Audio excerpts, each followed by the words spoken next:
Maz. Cartman, haven't seen you for ages, haven't seen me. Yeah, I'm doing good. I'm really good. Emma's been looking after me. Bobby's been looking after me. The dogs keeping us going.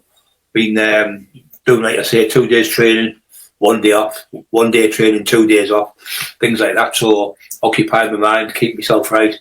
I haven't been coming on these lives. I couldn't be bothered with all the fucking idiots screaming, shouting, and he said, she said, he said, she said. No, nobody does nothing. They just talk shite on these fucking internets because they're 50, 60, 100 miles away from you. But if you were in front of them in your face to face, they wouldn't say a boo. They wouldn't say a thing. Sammy Adams. Them not only used to be allowed down here because of you anyway, didn't they? Oh, them the Windhill gang, they came down here because they came down when they were in jail with Duffy. Duffy was in jail with them when they were about 18 or something. Lee went to jail and they were in Boston. And Lee was looking after them in jail in Boston, and then Lee got out, and then they came down here because they had trouble with Viv Graham, because Viv Graham wouldn't let them in the pubs. So they had to try to get Viv Graham, try to get Lee to fight Viv Graham, but it never come off. They never got together between this fight. And then they used him, and then they used Viv Graham to go and fight Stewie Watson. And Stewie never got a fair fight because they all jumped him in the bar and beat him up. Them lot went Hill gang, about 30 of them. But Stewie won, but it destroyed them. Stewie Watson, he could fight for fun. Stewie, no, did he? But it destroyed the Winter Hill gang. He just really destroyed them. Yeah. Was it busies? Next minute, he's brought Lee up, and then Lee gets killed. Biv gets killed, and then Annie fucking got killed with him, throw some trouble up there. And then you never see the fuckers, they just fucking go into the distance, you don't see them. So I thought, I fucking wasted my time with these. They're just using me like a fucking idiot. So they were using Duffy. Duffy was like a Cockerill doll. You could fucking, what John Back used to say, you could wind him up like that and say, he said this about you, he said that. And Lee would just go off and go and get the person whoever said it. Well, that was a sad thing. He used to believe people. Yeah, I think Duffy had a bit of ADHD. That's what the kids get. Yeah, when you think back now, he was, because he was always like that, wasn't he? He was hyper, yeah. You never used to think. No, he was straight. So somebody'd say something on the yard or something to him in the prison or wherever, he'd be straight up, what have you said about me? And it was like the ADHD. So when I was in the car with him, we were out all day, and Carol said, but Brian was only with, somebody said he was only with Lee 4 or 5 months. But like you knew him, being with Lee Duffy in a week. I was fucking chilled up with him. Oh, he was a fucking nightmare, man. He was having you all over up all night, going to a rave. You'd be in fucking Sheffield. The next minute, you'd be in fucking Blackpool. Next minute, you'd have you in Newcastle. You know what I mean? You had you all over the place. You never fucking slept. He was great with me. I wasn't worried about him anyway, that way. No, he wasn't like that. I was in my first day in jail. I got chewed up with him and done him. Yeah. I got put in a TP cell with him. He always said if there was a carry on the war between them and Paddy, he said, I'm with Team Paddy all day long. Paddy was listen, he was great with me every time I was in, because I was in a couple of times with him.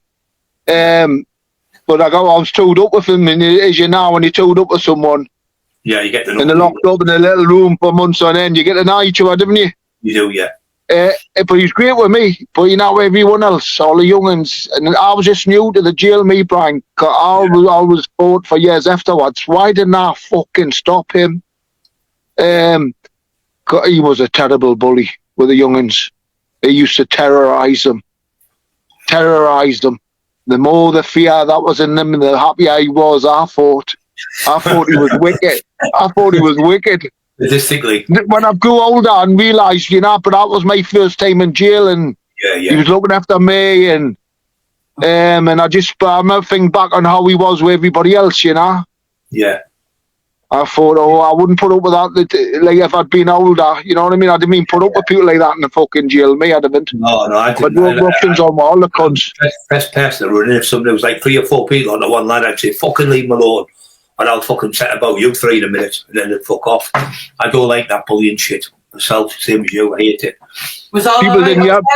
People who haven't been to jail didn't realise prison culture.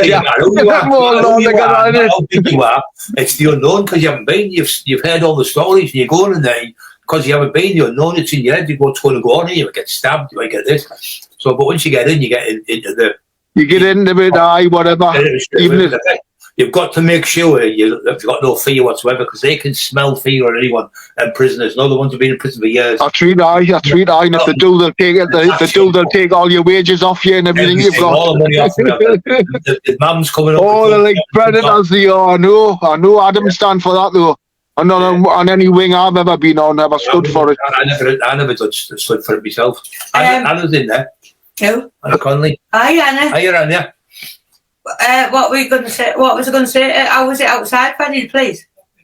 Hey man, I took a cop car, so I put my torch on them, and she got out the car. She went, "It's just me, Alison, or something." And it's a busy woman who interviewed us yesterday. Right. The park up outside there sometimes because it's like a.